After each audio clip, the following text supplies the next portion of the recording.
5 new legendary gems have just arrived at Diablo Immortal. We're going to go to the 1-star, the 2-star, and 5-star. There will be timestamps down below, so you can skip to the gem you're most interested in. Let's start with the Heartstone. This is one that's going to be built around shield builds, so it's going to increase the duration of your absorbed shields by 16% of the base amount, and it will reduce the duration of loss of control when at rank 3 by 6% while active. If we actually look at the high end and maxed out, we can find this in the patch notes. At rank 10, it will give you a 36% increased duration and a 24% reduced duration. Couple thoughts with this. First and foremost, shields. The big shields are typically better on whales. Whales aren't going to want to use 1-star gems, so therefore the point is kind of moot. Most times you're going to be wanting damage. Damage will help you farm through things in PvE. Shields won't really keep you alive in PvP. The shields might stop the bandage damage from getting canceled from things like seeping bile and poison, so it is kind of nice to have an increased duration of the shield. And there is a potential argument to be made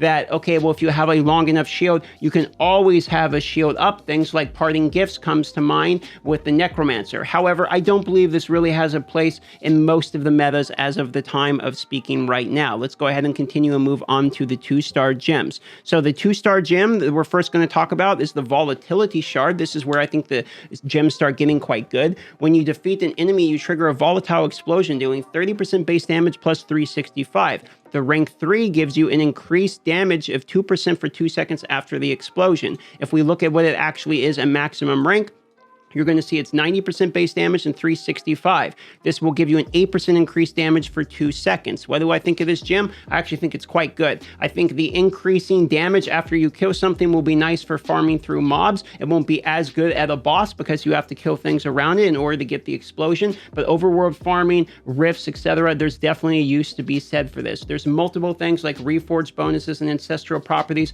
that will give you an increase in damage as well. And having multiple varieties of these will help you always have some kind of increased damage going on in your character. I do think this is a viable gem, and free to play will probably be crafting this gem. The Kir Sling is very interesting. It gives you a 15% base chance when attacked to release a burst of light that blinds all nearby enemies, reducing their vision and causing total loss of control for 1.30 seconds. So that means anything that triggers off of total loss of control will trigger off of this. You will deal increased damage to blinded enemies. If we actually look at the max variant of this gem, it's a 15% chance as well, but it increases to a 14% increased damage to blinded enemies. Keep in mind, can't occur more than every 20 seconds. However, 20 seconds is not that long of a time. Where is this gem going to be viable, and what do I think about it? I think melee-based class, monk, barbarian, etc., people that get in there and are continually being targeted can use this gem. If someone that targets you, hits you, and you total loss of control of them, it either gives you enough time to nuke them down with your increased damage, or run away, give you time to teleport, etc., or even just give you time between cooldowns. I do see this gem potentially being viable, specifically for free-to-play, as it's a 2-star gem. I should state this is going to be most important in things like PvP, but I could see an argument to be made for challenge rift CCing and also giving you that total loss of control trigger.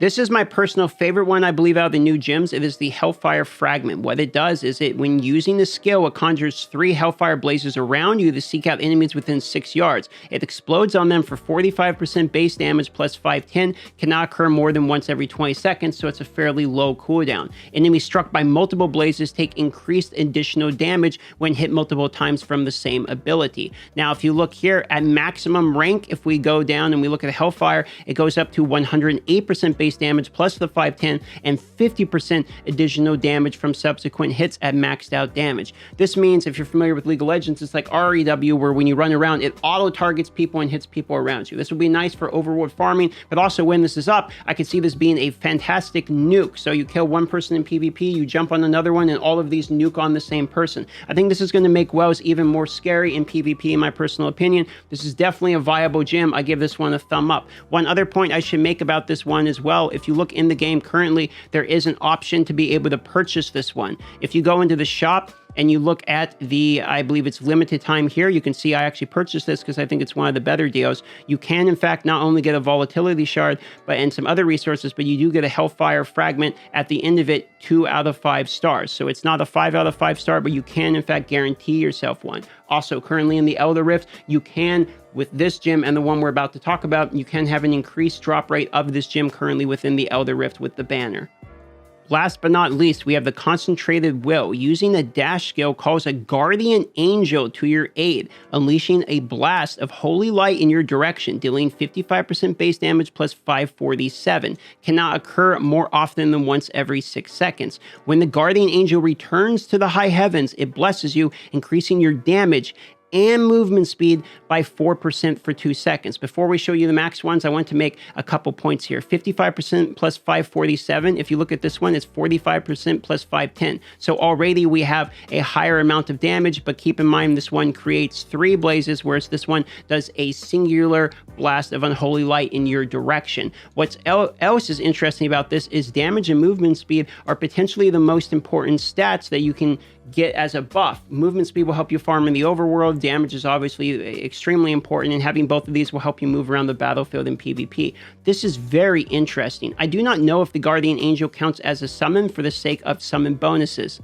At its maximum stat, it will be doing 135% base damage and 547 to all enemies in the path. When the Guardian Angel returns to the high heaven, it will then do up to 16% for 2 seconds. If we compare this to a welled out rank 10 of the Bottled Hope, you're going to notice it's a 24% for 6 seconds. So it is not as high as a Bottled Hope at max rank, but it does provide the same bonuses. Now, you do have to use a dash in order for this to work, but at this point they have added the dash to every single class, so there is a viable option for this to work. On top of it, it might work pretty well with the Gloom set, since that's a dash-based one as well. In my personal opinion, this gem is probably going to be quite good. I could see this pairing with you dash in, you get a buff off of your dash of some sort, so you get the Bottled Hope proc, then you're also getting the Guardian Angel proc as well, and you have a massive increase of damage plus movement speed. I do see potential in this one for people like Monk, people like Wizard, really anyone that's going to be using the dash, especially in PvP. I absolutely believe we're going to be seeing some wells with these types of items. Now that we're seeing multiple legendary gems with percentage damage on them, the 5-star variant of it, the damage in which output's going to be happening is going to be getting significantly higher. I think the biggest win out of all of these gems is the Volatility Shard for free to play, as this is now a fairly viable farming 2-star gem that gives you another option with the 2-star gem. There was not too many good 2-star gems before, but this is one that's going to not only give you AoE, sort of like a corpse explosion, but it's also going to give you a damage increase percentage as well. Personally, I like these new legendary gems. There's only really one, which is the 1-star gem, and which I'm not really excited for. What do you think about the gems? Leave in a comment which of these gems you think is absolutely the best out of all of these. If you take the star ranking aside and you just think from the effect side, which one has the most interesting effect, I'm going to guess you guys are going to say the Guardian Angel. Consider liking, consider subscribing if you want to. If not, don't worry about it. I'll try to earn it on the next video.